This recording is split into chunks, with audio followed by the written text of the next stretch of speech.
combatir la violencia institucional para acabar con la violencia de género. Este es el lema que ayer presidió la marcha del 25N en Ourense y otras muchas localidades. Y dentro de la llamada violencia institucional vamos a fijarnos en la justicia. ¿Existe violencia judicial contra las mujeres? ¿Cómo es posible que el profesor ourensano Martiño Ramos Soto, condenado a 13 años de prisión por agredir sexualmente a una alumna menor de edad, huyera impunemente de España? ¿Cómo es posible que ni la Fiscalía, ni la acusación particular, ni el Alto Tribunal gallego solicitasen medidas cautelares como la retirada del pasaporte o comparecencias judiciales periódicas durante todo el proceso? Las preguntas que usted se hace cada mañana también nos las hacemos aquí. Las respuestas, en 15 segundos, arrancan Portada.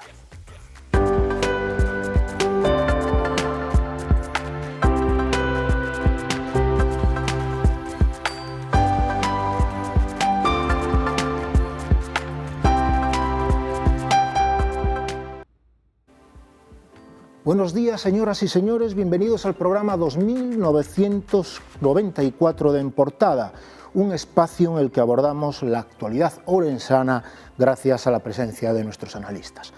Pero antes de nada, como siempre, repasamos la portada de la región, cuyo titular principal coincide con nuestro tema de debate.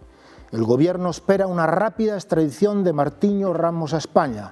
El pederasta ourensano, condenado a 13 años de prisión por agredir sexualmente a una alumna menor de edad, fue detenido en Cuba y estaba tratando de forzar un matrimonio para conseguir regularizar su situación en la isla. La imagen de portada es para la manifestación del 25N en Ourense, provincia donde el sistema Biogem para la protección de víctimas de violencia de género mantiene 567 casos activos. El diario señala que Teresa Peramato, experta en violencia de género, es la candidata propuesta por el Gobierno para sustituir a García Ortiz como fiscal general del Estado. Además, el diario revela que Jácome, el alcalde mejor pagado de Galicia, oculta su sueldo a Hacienda. Para analizar estas cuestiones, contamos hoy con el analista y escritor Marco Valerio Lama. Benvido, Marco Valerio. Gracias. También contamos con el politólogo y profesor de la Universidad de Vigo, David Alvarado. Benvido, David. Bo día, Xaime. Gracias. Y también contamos con el economista y colaborador de la región, Luis Carlos de la Peña. Benvido, Luis. Bo día, Xaime. Y por último contamos con la periodista y colaboradora de la región, Sonia Torre. Benvida, Sonia. Hola, Xaime. Sin más demora, arrancamos con el primer gran tema del día. Ayer las marchas volvieron a las calles con motivo del 25N bajo el lema «Combatir la violencia institucional para acabar con la violencia machista».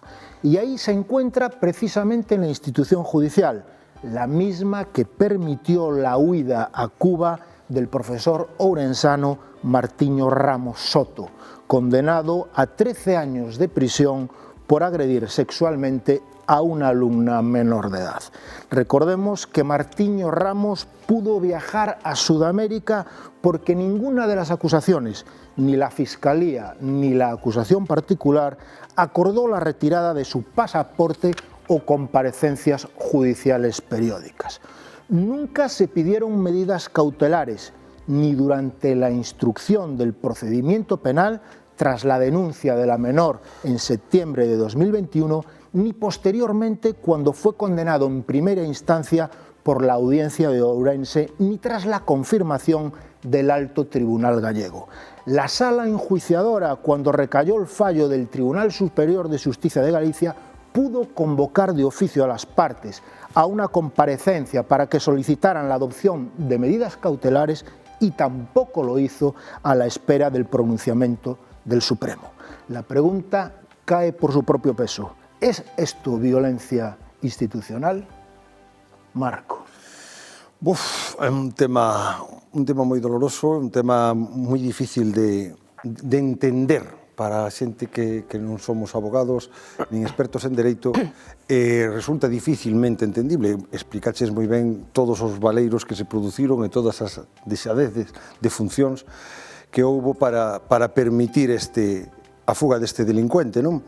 É un tema que a mí me resulta particularmente chamativo pola parte da familia, xa non tanto pola parte institucional, sino que pola parte da familia a acusación particular non pedise de xeito inmediato ese tipo de medidas, non? Pero sí que é certo que con este tipo de delitos tan graves e que tanto impacto causan na sociedade e nas persoas que os sofren, nas mulleres que os sofren, debería ser un tema inmediato a adoptar por parte dos xuíces. David. Bueno, violencia institucional. Cando pensamos en institución, normalmente pues, pensamos no Estado, non? Pensamos na Administración Xeral do Estado, pensamos no Goberno, os Ministerios, Direccións Xerais, pensamos Poder Judicial, pensamos... Pero, bueno, temos outras institucións na nosa sociedade que son tamén institucións e son igual de potentes e de fortes, non? A familia é unha institución, por exemplo, a Igrexa é unha institución e hai outras tantas. E quizáis sí siga habendo violencia institucional desde o momento en que se normalizan determinadas situacións, desde o momento en que non choca que haxa perfis políticos hoxe en España que defendan argumentos peregrinos, que digan que non hai violencia contra as mulleres ou que equiparen a violencia que padecen as mulleres cunha suposta violencia que padecemos os homes ou que, é dicir, vémolo todos os días, vemos que hai unha situación de normalización. Con respecto a este xuizo, pois tampouco é que se debatera moito sobre a carencia de medidas cautelares, era algo habitual, era algo normal, bueno, sí, pois chocaba un pouco, pero, é dicir, penso que violencia institucional refírese aquí, ou mellor, pois habería que referirse pois a esa situación de normalización que vivimos na nosa sociedade, onde aínda nos parecen normais certas condutas, certas actitudes que non o son. E aquí pois non podemos esquecer que hai unha víctima que era menor no momento que se produciron os feitos e que, é dicir, ata que non se peche completamente este asunto, hasta que este señor non este na cadea, seguirá sendo víctima, porque todos os días os medios de comunicación seguimos falando dela. Penso nesa rapaza, penso na súa familia, penso en que non poderá normalizar a súa vida, é dicir, e é víctima unha e outra vez precisamente porque a nivel institucional, a nivel social, seguimos normalizando este tipo de actitudes que non deberían ser normais. Luis. Home, o que é evidente é que hubo unha eiva do sistema judicial. Non sei hasta que punto ni na que exactamente fai referencia ao lema da convocatoria do 25N de onte, pero é evidente que o sistema judicial fallou neste caso. No caso dun delincuente convicto, é que pode escapar así, pasearse polo mundo deste modo. Pero, bueno, o importante é, creo eu, o relevante, é que foi localizado, é que está detido, é que posiblemente pois volte de Cuba a España para ingresar na cadea e empezar a cumprir a súa condena. Isto é o fundamental. Despois, eu o que creo en termos xerais é que o respecto da violencia machista de todo tipo que se producen, tamén temos que ter certa perspectiva das cousas. Antes de vir hoxe para aquí, miraba certas estadísticas, comprobaba o dato, este ano levamos 38 asesinatos en España, a data de hoxe, por violencia machista. Fai 20 anos empezáronse a tomar medida deste dramático feito, e recortouse o dato un 47%. É moi significativo, é importante. Todas as mortes son absolutamente dramáticas, condenables, pero debemos tamén funcionar na perspectiva das cousas. España, dentro do mundo, pois é un dos países onde danse en menor medida a violencia de xénero, en xeral, en número de asesinatos tamén, e, polo tanto, eu creo que debemos tamén ser conscientes dun camiño que está recorrido e que estamos recorrendo e que hai que perseverar para que os 38 o próximo ano pois, a poder ser sean cero, verdad? Ese ten que ser o obxectivo. Pero é certo que hai unha labor que se está facendo, que hai un camiño recorrido e que pese aos novos intentos, por exemplo, de Vox e da ultradereita, non só española, sino mundial, en deslegitimar todo este traballo feito, pois é importante insistir nestas medidas, nas campañas, nas movilizacións, nos comentarios como que hoxe estamos a facer neste programa, hasta conseguir ese objetivo de erradicar a violencia e de conseguir un mundo absolutamente igualitario. Sonia. Vale, yo creo que es efectivamente, cuando hablamos de violencia institucional, hablamos mucho más que lo que es de la judicatura o de la violencia judicial, que estamos muy acostumbradas, no solo en este caso. Yo hoy tampoco soy experta, no sé por qué no se han pedido medidas cautelares, no sé si es habitual en ciertos casos que pueda pasar esto, no lo tengo claro. Pero bueno, entonces la violencia judicial, las mujeres la padecen desde interrogatorios a víctimas de violencia muy duros, cuestionando si ellas no han sido culpables. Ahora mismo está un juicio contra una forense que le decía a las víctimas de violencia de género: esto te pasa por beber, pero tú cómo ibas con esta ropa, no se puede ir calentando. Y es una forense que tenía que analizar o que evaluar la situación de la víctima, ¿no?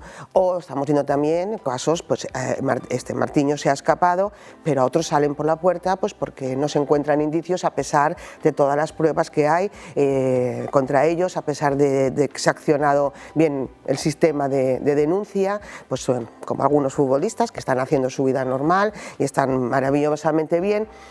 Y las víctimas, que son las cuestionadas porque siempre quieren dinero, quieren algo, pues no sabemos nada de ellas, no han salido nunca públicamente y supongo que su vida pues no es nada fácil, sobre todo cuando se las señala y se las pone nombre, ¿no? Entonces hay mucha violencia. Hay otra violencia institucional, es la que decía aquí, pues es la violencia ahora mismo también desde estamentos políticos, desde organismos, desde grupos políticos, efectivamente como Vox, la ultraderecha y algunos otros representantes de otros partidos que están empezando a cuestionar y a decir públicamente pues que esto no existe la violencia contra la mujer, es amor, aunque sean 50 puñaladas, pero bueno, ha sido una muestra de amor, hay divorcios duros, aunque lo que hay es una condena por un maltrato, y todas esas cosas hay que tener cuidado porque efectivamente todo lo que tanto nos ha costado a todas las mujeres desde hace siglos conquistar y hacer ver, estamos en un riesgo de volver hacia atrás, porque hace unos años por lo menos había cierto pudor o cierta vergüenza hacer algunos comentarios públicamente, ¿no? Eso ya se está volviendo a perder y ahí tenemos también el peligro de los tiktokers, los youtubers que hablan de mujeres que no pueden estar con otros antes que estar con ellos porque son mujeres guarras, y ese vocabulario está calando en los jóvenes. Hay una encuesta también que ha salido, que no me acuerdo, pero un tanto por ciento importante, casi el 20% de menores de 18 años consideran que es normal de vez en cuando darle una bofetada a tu pareja, ¿no? O en Estados Unidos estamos viendo que se están replanteando, un sector que está replanteando pues si las mujeres debemos votar porque igual no estamos capacitadas. Y todo esto que parecen cosas sueltas y que nos puede hacer gracia o podemos verlo como algo lejano, si no ponemos freno, no nos ponemos serios y no tenemos el apoyo de toda la sociedad, pues bueno, corremos el riesgo de volver hacia atrás y que al final la violencia contra las mujeres, la violencia machista, vuelva a ser una gran prueba de amor y vuelva a ser algo que esté en la esfera de lo privado, cuando tanto nos ha costado sacarlo a lo público, ¿no? Y yo creo que tenemos que estar muy alertas y más que nunca, y ya para acabar, estar por ejemplo el caso de Nevenka, que declaró ahora en el Congreso, y que se acaba de hacer la película de Nevenka. Entonces, no, la sociedad ha cambiado tanto y ahora fíjate que viene Nevenka. Pues igual no tan bien, porque la película no se pudo estrenar en Ponferrada, y ni se ha podido rodar en Ponferrada, ni se ha podido hablar de Nevenka en Ponferrada, porque ni el ayuntamiento ni la sociedad de Ponferrada quiere. Entonces, igual no ha cambiado tanto, ¿no? Quiero decir, si ahí es donde se hicieron los hechos, se ha demostrado, ya se tuvo que marchar de este país 25 años después, ahí sigue siendo una proscrita ella, no el alcalde. O el exalcalde, perdón. Marco, ¿hemos cambiado tanto como parece o no hemos cambiado? Vamos a ver, ha habido un viaje muy largo para volver al punto de partida, ¿no? Decía el refrán castellano, para este viaje no hacían falta tantas alforjas, ¿no? A principios del siglo XX los eugenistas que se estudiaban en todas las facultades de toda Europa y de Estados Unidos, hacían estudios anatómicos donde comparaban el cerebro de los primates con el de las mujeres y llegaban a la conclusión científica de que el cerebro de los primates era más próximo al del varón que el de las mujeres. Eso se estudiaba en las facultades, era el conocimiento médico que había en aquel entonces de anatomía, ¿no? Y eso justificaba después pues, el hecho de que se sacrificaran determinados especímenes que no iban a mejorar la raza, ¿no? Y por eso a las mujeres se les negaba pues, cualquier tipo de acceso a cualquier cosa, es decir, ya no voy a decir a su vida de solteras, sino simplemente al derecho a conducir un vehículo, ¿no? Todo eso, afortunadamente, se fue superando a partir del primer tercio del siglo XX con la caída de los fascismos y de los nazismos, y a partir de ahí empezó una época, por fin, de sufragio universal, de vida en normalidad, y efectivamente este discurso de la ultraderecha nos está llevando de vuelta a los orígenes. Es una cosa que a mí no solo, bueno, debería preocuparnos a todo el mundo, sino que es que además ellos son especialistas, desde el comienzo de los tiempos, son especialistas en dar titulares, ¿no? Es decir, cualquiera de ellos puede salir con un micrófono y decir cualquier barbaridad, de manera que saben que van a dar titulares de prensa al día siguiente y se va a hablar de ellos. Eso es lo que se llama, en términos políticos, marcar la agenda, ¿no? Consiguen meter en el debate político cosas que nadie está discutiendo hasta su aparición. Por ejemplo, el aborto, una cosa que está absolutamente normalizada en nuestro país, vuelve a ser tema de debate porque la ultraderecha lo introduce, ¿no? Y ahí están ahora en Madrid y en todas partes debatiendo sobre si hay listas de objetores de conciencia o si tal.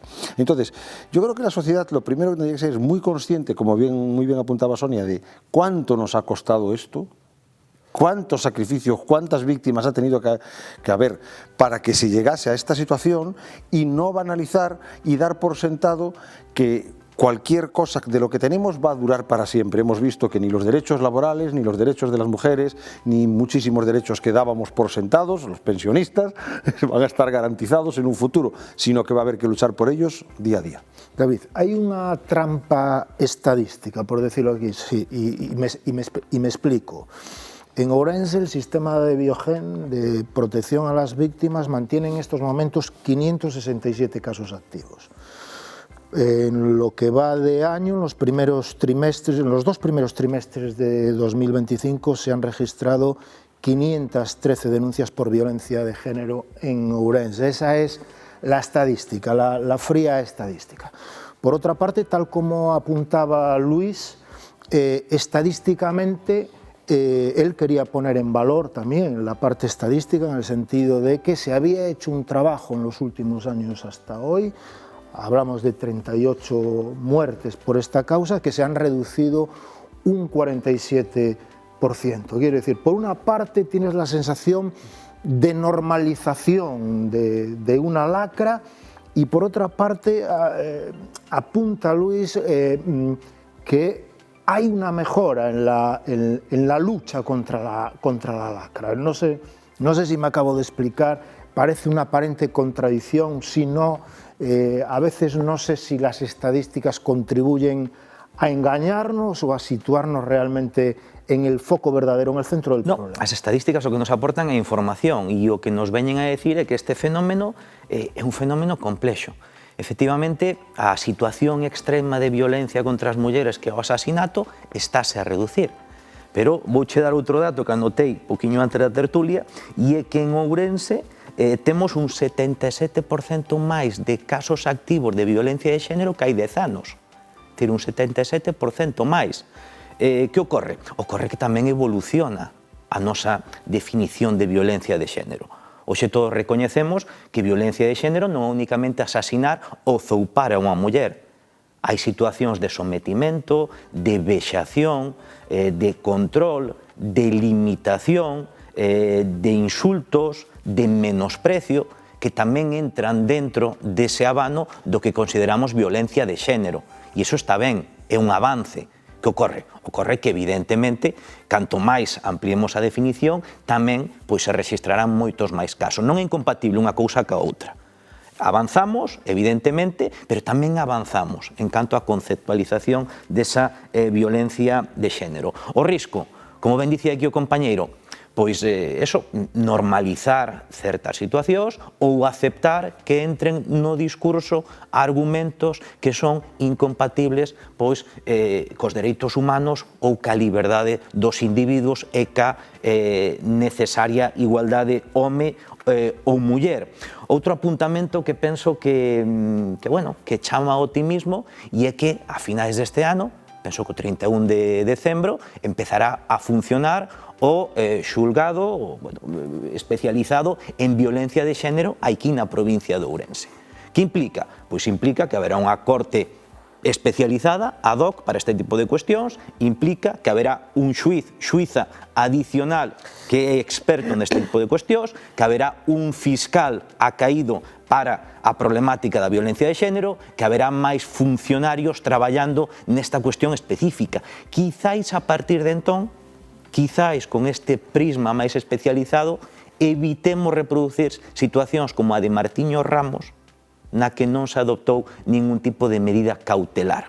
É un avance, eu penso que chama ao optimismo, avanzamos, o cal non implica que non se rexistren cada vez máis casos, porque precisamente cada vez hai máis definicións, cada vez a xente está máis concienciada, cada vez as mulleres pois teñen menos medo a denunciar e iso é bo. O perigo, a normalización, é que entre no discurso certo tipo de argumentos que non son acaído cos dereitos humanos.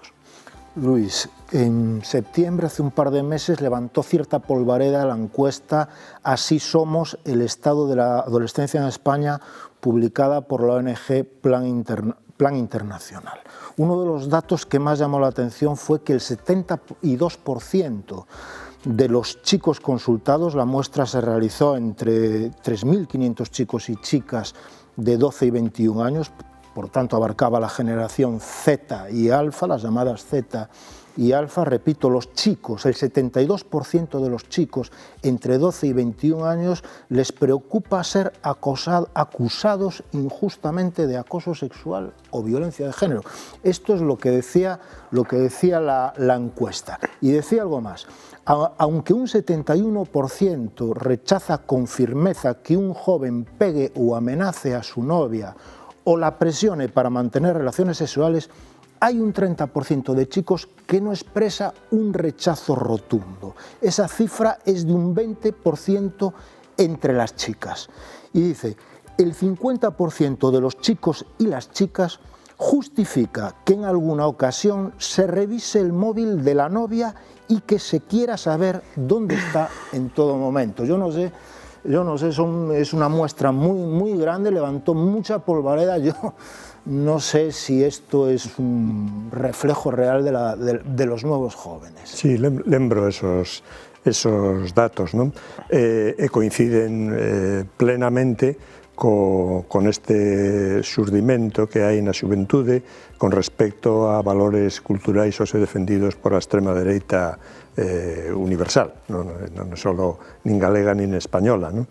Entón, hai un rexurdir de estas ideas, produto dunha batalla cultural contra os valores que outras xeracións nos dimos nas últimas décadas. Hai unha reacción contra eso, fundamentalmente son os chicos, son os varóns que ne reflicten esta recuperación deses valores que antigos, iba a decir, bueno, non sei, prehistóricos, diría eu, pero tamén se está comprobando que as rapazas, que as mulleres tamén siguen ese camino, con certo retraso, con certo decalaje de 2-3 anos, pero que tamén se produce e que, polo tanto, pois sí, estamos asistindo a unha nova realidade que nós creíamos xa desbotada e superada, pero que responde, eu creo, non sei se tanto a comportamentos machistas realizados polos homes e soportados e admitidos polas rapazas, como a unha batalla cultural máis política e como reacción a uns valores culturais e políticos que foron os que nos trouxeron hasta aquí, non? Eu, dende logo, aférrome ás as estadísticas do menor número de víctimas mortais, tamén ao maior número de denuncias, que non se produce porque haxa máis casos, sino porque hai moita máis sensibilidade social e amparo e coñecemento de que existen estos paraugas para situacións de violencia e que as mulleres e a xente utilizas. Por lo tanto, eu creo que o que temos que facer é insistir no que estamos facendo, dar toda a información e estar cerca das posibles víctimas e, como sempre, acudir á pedagogía, ofrecer datos cando o que se nos arroxa por encima pois Estos son soflamas, son declaracións panfletarias que non están apoiadas en datos. Bueno, pues responder con datos, responder coa verdade, responder coas razóns, vai ser un traballo que creíamos que era moito máis doado, moito máis fácil nas décadas pasadas, pero que agora toca facer frente porque estamos, efectivamente, nunha batalla cultural, política, donde non cabe dar un paso atrás, sino que hai que seguir, solo que a batalla vai ser complicada e vai nos obligar precisamente ás antigas xeracións que xa creíamos que este terreno xa quedaba abonado e que o traballo estaba feito, pois non, a seguir e vamos facer como fixemos sempre. Eu creo, e xa remato, a miña xeración xa non vivimos estos machismos.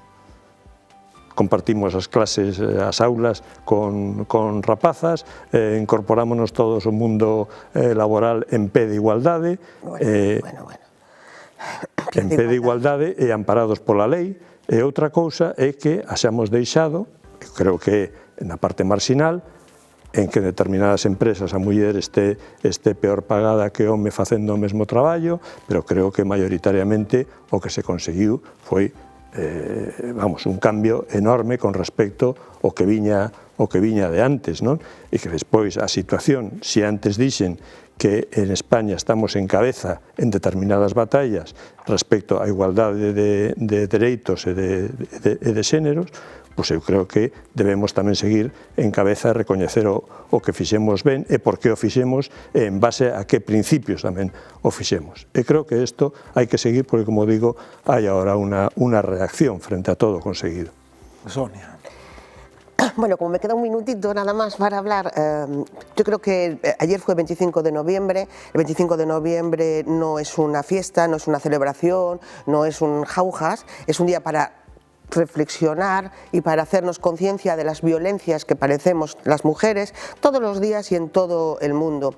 Es un momento para llamar la atención sobre este problema de violencia y después es un día para recordar que son 364 días al año los que hay que seguir con esta lucha y con esta mentalidad de seguir adelante contra la violencia de las mujeres. Ayer fue un día para muchos de hacerse fotos, de hacer actos que nada tienen que ver con el feminismo, nada tienen que ver con porque por ejemplo el feminismo es una palabra que da mucho miedo, hablamos de mujeres, hablamos de todo esto, pero el feminismo no se pronuncia cuando es el movimiento que busca esa igualdad y que ha luchado desde tiempos, pues desde hace siglos, ¿no? Y gracias al feminismo las mujeres tenemos el voto, tenemos alma, que nos lo negaba la Iglesia hasta hace muy poco, y bueno, una serie de cosas. Entonces creo que es importante recordar que ayer es un día para poner el foco en estas reivindicaciones y poner el foco en lo que están padeciendo las mujeres, las violencias. Hay que tener cuidado el 25 de noviembre porque últimamente en los últimos años se está perdiendo un poco lo que es su sentido original, y no hablo evidentemente de la manifestación, sino bueno, pues de esos actos que no se sabe muy bien qué son para la foto, actos sobre la reivindicación de lo que nos está pasando a las mujeres en las que no hay mujeres, ¿no? Son todos los políticos o los representantes oficiales de otras entidades, y nosotras, bueno, pues estamos otra vez corriendo el riesgo de todo para nosotras pero sin nosotras, ¿no? Apuntaba muy bien, David, perdón, ¿no? Apuntaba muy bien la violencia machista contra las mujeres, la muerte, el asesinato es el último escalafón, o sea, es lo último y lo más grave, evidentemente, pero para llegar a eso y para llegar al primer golpe y para llegar al primer puñetazo las violencias que hay, efectivamente, de anulación, de control, de chantaje emocional, si me dejas me mato, si me dejas me llevo los niños, no los vuelves a ver en tu vida, el chantaje económico. Con reggaetón de fondo. Con reggaetón de fondo, el chantaje económico, pues no te voy a dar dinero. O sea, hay muchísimo tipo de violencias en las empresas, pues bueno, sí, accedemos porque la ley nos lo marca. Hay una igualdad legal desde hace muchos años, tenemos una ley contra la violencia efectivamente pionera de hace 20 años, pero esa no es la realidad. Y nosotras tenemos muy pocos espacios, muy pocas veces, y no hay más que ver suplementos, cosas que se están haciendo. ¿Cuántas mujeres están hablando sobre este problema y cuántos son hombres, ¿no? Las tertulias de televisión, de las cadenas, bueno, ahora que hemos quitado a Lequio, maltratador también, y la violencia contra las mujeres va mucho más allá que la última, que es quitarte la vida, que es tremendo y que es el final. Pero antes de llegar a eso, o paralelamente a eso, estamos metidas a otras muchas violencias, ¿no? Somos feminazis, somos unas histéricas, nos quejamos por quejarnos, ya lo tenemos todo. Bueno, eso también son pequeñas violencias que hay que ponerle el foco y que probablemente que la mayoría solo las vemos nosotras. Para despedir, porque ya estamos fuera de tiempo, Marco, tiene que ser un tuit, un breve comentario, un titular. Bueno, que os políticos deberían facerse mirar como é posible que a xuventude deste país, que sempre foi unha xuventude como por definición antisistema, ese espacio antisistema ahora ocupe a ultradereita. Creo que eso é unha reflexión que ten que levar os partidos políticos a ver como é que os antisistema ahora son os máis tradicionais e os partidos máis rancios do panorama. Pode ser que seña por reacción aos pais? Eso eu penso que teñen... Os pais tamén terán algo que penso que a extrema dereita foi moi lista, cualificando o estado no que vivimos como un estado bolivariano, unha dictadura e todo ese tipo de cousas que calou en moita parte da población xoven que non ten acceso ao cultural e que comprou ese discurso. Bueno, pode dar para outro programa, David. Bueno, ese estado de opinión do que acabamos de dar conta da xuventude pues, reflicte pues, uns problemas estructurais que temos como sociedade, uns problemas que están aproveitando determinados actores políticos ultras, que están tendo certos éxitos nesa estrategia de revisionismo histórico e mesmo de revisionismo retórico, conceptos que todos dábamos por asumidos e que agora pois, están un tanto cuestionados. Estamos en guerra, non temos nada ganado, avanzamos, queda moito por avanzar. A min dame moito medo un escenario no que neste país o Partido Popular dependa de Vox para gobernar. Estamos vendo xa como en algúns contextos, en algunhas autonomías, pois hai certos, bueno, exercicios de equilibrismo, certos retrocesos, dame moito medo que podamos chegar un escenario no Estado español no que Vox sexa determinante e podamos ver como moito destes avances que temos acometido pois podan ir ao traste. Luís. A min preocúpame o dato das casi 600 mulleres en Ourense que están registradas como amenazadas ou que viven amenazadas. Isto pareceme gravísimo. E habería que analizar hasta que punto as situacións de pobreza, as situacións de orixes culturais distintos de outras tradicións que poden aparecer nas bolsas de inmigrantes, hasta que punto chegan ali as coberturas que legalmente corresponden para as mulleres. Eu creo que o traballo é o que garantiza a emancipación e a igualdade da muller. E deberamos ser capaz como sociedade de incidir aí, de conseguir ese mecanismo, que o traballo é que realmente libera a muller. Quen di traballo, di rentas económicas. Eso é o que garantiza a independencia. Se non temos eso, estamos falando dunha provincia, Ourense, que está na cola da riqueza de España, posiblemente é porque temos bolsas de que esas situacións de amenaza sobre a muller parten de aí, desas situacións de pobreza. Penso que aí é onde temos que actuar e onde deberíamos dar un paso máis para saber que é o que está ocurrindo. Sonia. Bueno, la violencia contra las mujeres existe, es real y tenemos que nosotras seguiremos luchando y seguiremos peleando para que se conozca, para que se sepa y para combatirlo y para que se pongan los mecanismos. Y solo a lo que acabas de decir, bueno, creo que es una gran desconocida toda la violencia contra las mujeres, los golpes son la punta del iceberg y todo lo que hay debajo, pero sí me gustaría decir una cosa, no hay perfil de mujer maltratada, no hay mujeres que son jueces, hay mujeres independientes económicamente, profesionales liberales que son maltratadas y hay mujeres vulnerables y efectivamente que ahí se añade el no poder escapar que también son maltratadas. Y solo por terminar, como anécdota no, pero recordemos que una mujer como Carmen Ordóñez en su momento fue cuestionada y no ganó juicio porque no daba el perfil de mujer maltratada al ser una mujer pues, que tenía una vida social y económica resuelta, pero sí lo daba. No hay perfil de mujeres maltratadas, todas en un momento dado podemos ser una mujer maltratada porque antes del golpe viene la anulación mental, el aislamiento y el control. Y ahí están las estadísticas y ahí están las condenas y los juicios, ¿no? Cualquier tipo de mujer puede ser maltratada. Es un tema que podría dar para muchos programas, pero hoy tenemos que poner punto final hasta aquí en Portada. No olviden que pueden seguir minuto a minuto lo que acontece en nuestra ciudad y en nuestra provincia en la web de la región, laregion.es. Les espero mañana aquí a las 11:30 horas. Muchas gracias por seguirnos.